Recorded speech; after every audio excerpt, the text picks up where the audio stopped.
75 साल बाद देवासी समाज ने एक इतिहास रच दिया है।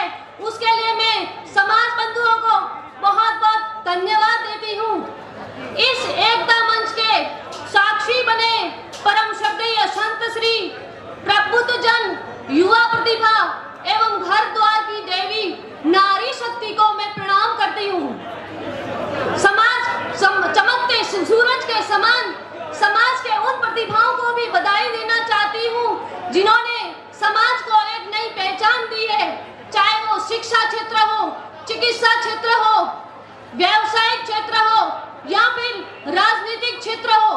मैं इस मंच से आप समाज बंधुओं को आह्वान करना चाहती हूँ कि शिक्षित बनो, संगठित रहो, क्योंकि बिखरा हुआ समाज कभी बादशाह नहीं बन सकता। देखने से सपना कभी चाह नहीं बनता।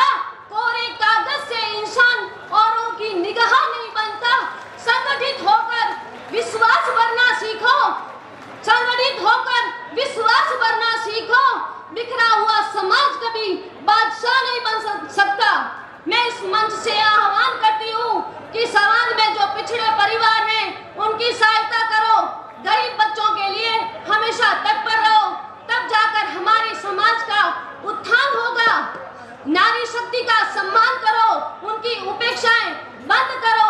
मैं आपको बताना चाहती हूँ कि जिस माँ बाप ने आपको बढ़ाकर इस लायक बनाया है कि आप समाज का भविष्य सुधारने में लगे हो, उसी तरह आप अपनी बहन बेटियों को भी इतना पढ़ाओ और आगे बढ़ाओ ताकि वो अपनी आने वाली पीढ़ी का भविष्य सुधार सके।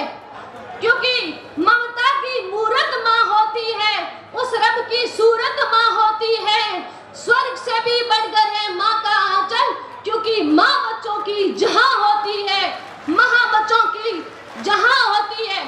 आप सबको बता देना चाहती हूँ कि आज हमारी आबादी कम से कम 40 से 45 लाख के आसपास है, फिर भी सरकार